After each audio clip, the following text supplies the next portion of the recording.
Hoy hablaremos sobre Ma'at, la filosofía egipcia del orden, la verdad y el alma, antes de que la filosofía tomara la forma de un diálogo en una plaza, antes de que se convirtiera en sistema, en argumento en escuela, en disputa entre maestros, ya existía una vieja pregunta latiendo en el corazón humano, una pregunta anterior a toda academia, más antigua que los nombres de Grecia, más antigua incluso que la idea de filosofía tal como hoy la entendemos.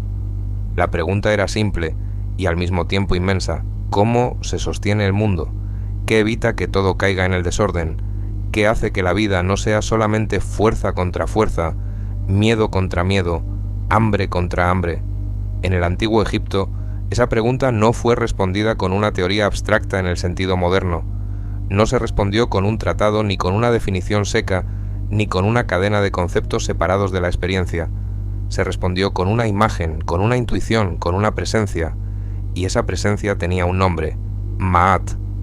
Ma'at era una diosa, sí, pero decir solo eso sería decir muy poco, porque Ma'at era también un principio, y quizá en el fondo era sobre todo eso, el nombre que los egipcios dieron al misterio del orden.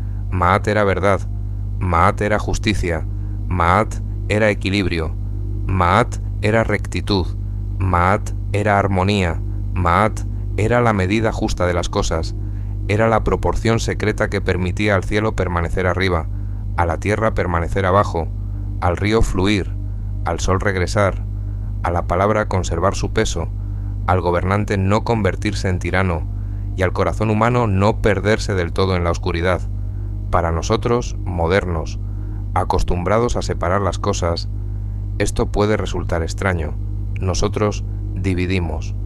Ponemos la naturaleza por un lado y la moral por otro, la política por un lado y la espiritualidad por otro, la verdad como asunto intelectual, la justicia como asunto legal, la armonía como asunto estético, lo cósmico en un cajón y lo humano en otro. Pero Egipto pensaba distinto. Para un egipcio antiguo, el orden del universo, la conducta justa, la estabilidad del reino y la verdad del corazón no eran asuntos separados, eran expresiones de una misma realidad. Eso era Ma'at. Ma'at no solo ordenaba los astros, Ma'at también ordenaba el alma, no solo mantenía la regularidad del mundo visible, también marcaba la forma correcta de vivir. No era únicamente una ley del cielo, era una exigencia para la tierra.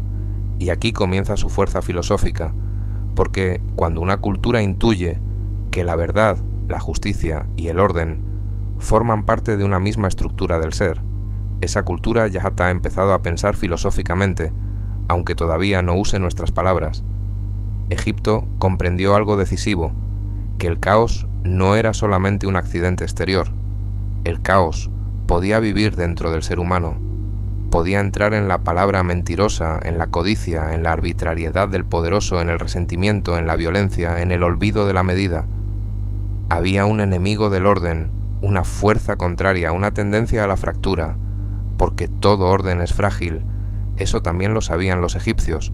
Nada estaba garantizado para siempre. El mundo no era una máquina cerrada e inmortal. Debía ser sostenido, debía ser renovado, debía ser defendido una y otra vez del desmoronamiento. Por eso Ma'at no era un lujo, era una necesidad, no era decoración religiosa, era principio de supervivencia. Sin Ma'at, el mundo se desgarraba.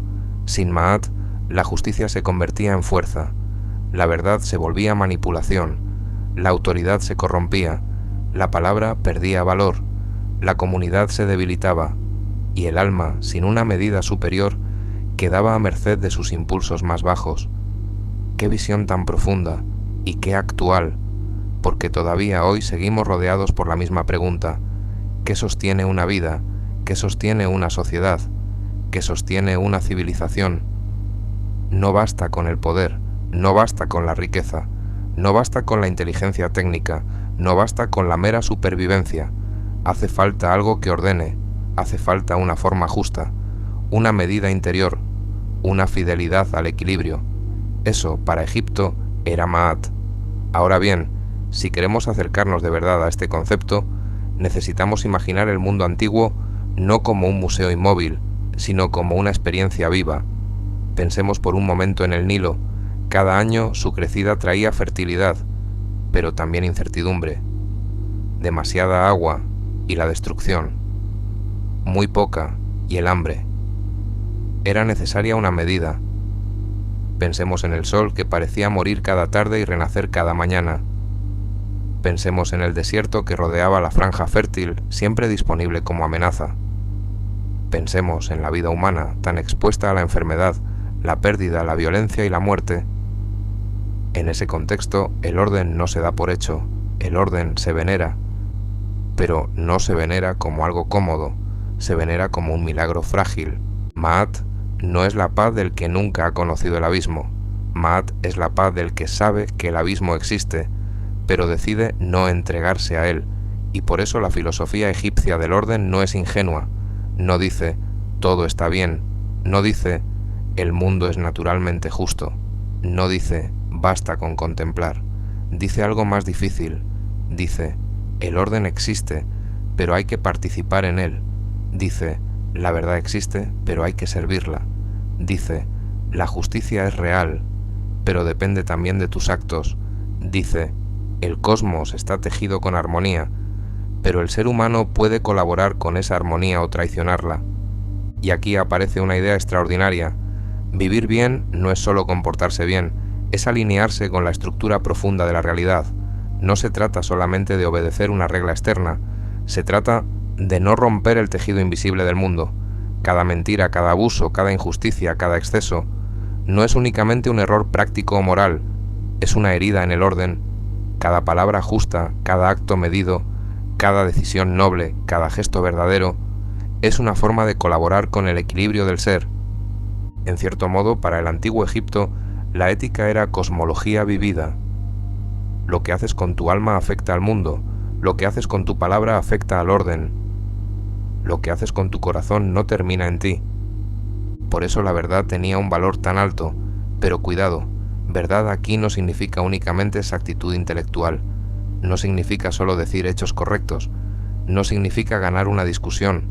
La verdad, en el horizonte de Ma'at, es más amplia, es la palabra que no traiciona el orden, es la voz que no distorsiona por interés, es el testimonio que no se vende, es la fidelidad del ser a lo que lo hace justo.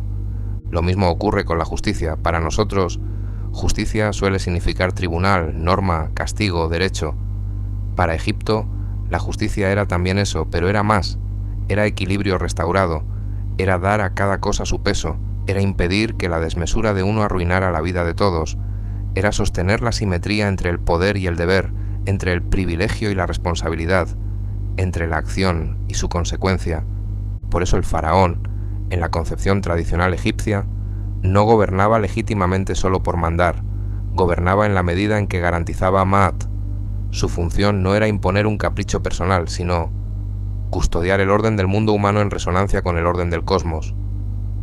Si fracasaba en eso, no solo fallaba como político, fallaba metafísicamente, se convertía en aliado del desorden, y sin embargo, Ma'at no pertenecía solo al rey, también le pertenecía al escriba, al juez, al sacerdote, al campesino, al artesano, a la madre, al hijo, al anciano, al muerto, que debía dar cuenta de su corazón. Ma'at era universal porque era la forma misma de la rectitud. Tal vez una de las imágenes más poderosas del pensamiento egipcio sea la del juicio del alma. Después de la muerte, el corazón del difunto era pesado frente a la pluma de Ma'at.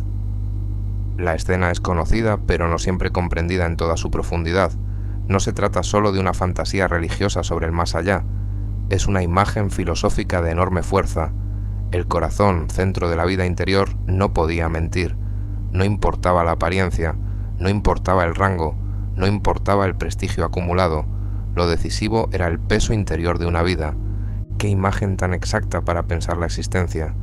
Vivimos acumulando nombres, funciones, posesiones, máscaras, pero al final la pregunta no sería qué tuvimos, sino cuánto pesó nuestro corazón, si fue más pesado que la verdad, si fue más pesado que la justicia, si se dejó llenar de violencia, de soberbia, de mentira, de indiferencia, o si aprendió poco a poco la levedad difícil de la rectitud, porque la pluma de Ma'at no representa ingenuidad, representa precisión, representa equilibrio, representa la medida exacta de una vida reconciliada consigo misma y con el orden de las cosas.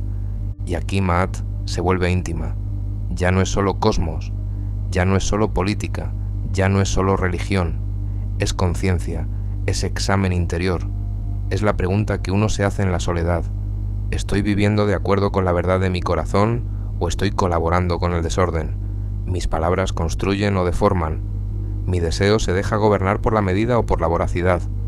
¿Mi poder, grande o pequeño, sirve al equilibrio o lo rompe? Estas preguntas no han envejecido. Cambian los templos, cambian los lenguajes, cambian las instituciones, pero la estructura del dilema sigue ahí. Seguimos necesitando una idea que una verdad, justicia y armonía. Seguimos necesitando un nombre para aquello que no solo explica el mundo, sino que también nos exige estar a la altura de él. Ese nombre en Egipto fue Maat, y quizá por eso Maat sigue fascinando, porque no es un simple concepto histórico, es una intuición permanente.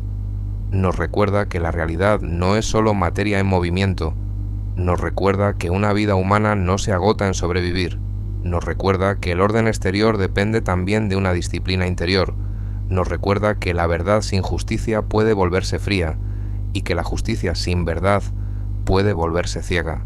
Nos recuerda, en fin, que la armonía no es debilidad, sino una de las formas más altas de la fuerza. Pensar Maat hoy no significa copiar literalmente a Egipto, no significa idealizar el pasado, no significa convertir una antigua visión del mundo en dogma contemporáneo, significa escuchar una intuición antigua que todavía puede decirnos algo esencial, que el ser humano no vive bien cuando vive desgarrado del orden profundo de la existencia. Quizá esa sea la lección más hermosa. No estamos aquí solo para habitar el mundo, también estamos aquí para no traicionarlo, para no hacer más pesado el corazón, para no multiplicar el caos, para dejar que nuestra vida, en la medida de lo posible, tenga forma, verdad y equilibrio. En una época como la nuestra, tan veloz, tan ruidosa, tan fragmentada, Maat puede sonar lejana, pero tal vez precisamente por eso sea necesaria, porque allí donde todo parece dispersarse, la antigua voz de Egipto susurra otra posibilidad: vivir de tal modo que el alma no contradiga al mundo, hablar de tal modo que la palabra no se vacíe, actuar de tal modo que la justicia no sea un adorno, gobernar de tal modo que el poder no destruya lo que debía cuidar, amar de tal modo que el deseo no se convierta en posesión ciega. Maat no promete facilidad, promete alineación, no promete ausencia de dolor, promete sentido, no promete victoria rápida, promete una medida que atraviesa el tiempo, una medida que, incluso cuando todo parece oscuro, sigue diciendo que el caos no tiene la última palabra. Tal vez por eso, más que una diosa, Maat fue para Egipto una forma de sabiduría, la sabiduría de quien comprende que el universo no se sostiene solo con fuerza, la sabiduría de quien comprende que la verdad y la justicia no son inventos arbitrarios, sino condiciones de posibilidad para una vida verdaderamente humana, la sabiduría de quien comprende que la armonía no es pasividad, sino trabajo interior, atención, disciplina y coraje. Y entonces, al mirar de nuevo esta antigua palabra, entendemos que no estamos ante una reliquia exótica, sino ante una de las grandes intuiciones de la humanidad, una intuición que dice: el mundo tiene una forma justa y tu vida participa de ella, una intuición que dice: toda existencia está llamada a una cierta música y desafinar tiene consecuencias, una intuición que dice: el corazón humano no está hecho solo para desear sino también para pesar. Eso es Maat, la música secreta del orden, la verdad que no grita, la justicia que no necesita violencia para ser firme, la armonía que no niega la oscuridad, pero se rehúsa a servirla, la medida invisible gracias a la cual el sol puede volver, el río puede alimentar, la palabra puede conservar su dignidad, y el alma puede alguna vez volverse ligera. Quizá por eso el antiguo Egipto no empezó preguntando simplemente qué es el mundo. Empezó preguntando cómo permanecer en él sin romperlo. Y esa, en el fondo, sigue siendo una de las preguntas más hondas de toda filosofía. Porque pensar no es solo comprender la realidad. Pensar también es aprender a habitarla con justicia. Y en esa antigua lección, Maat todavía respira.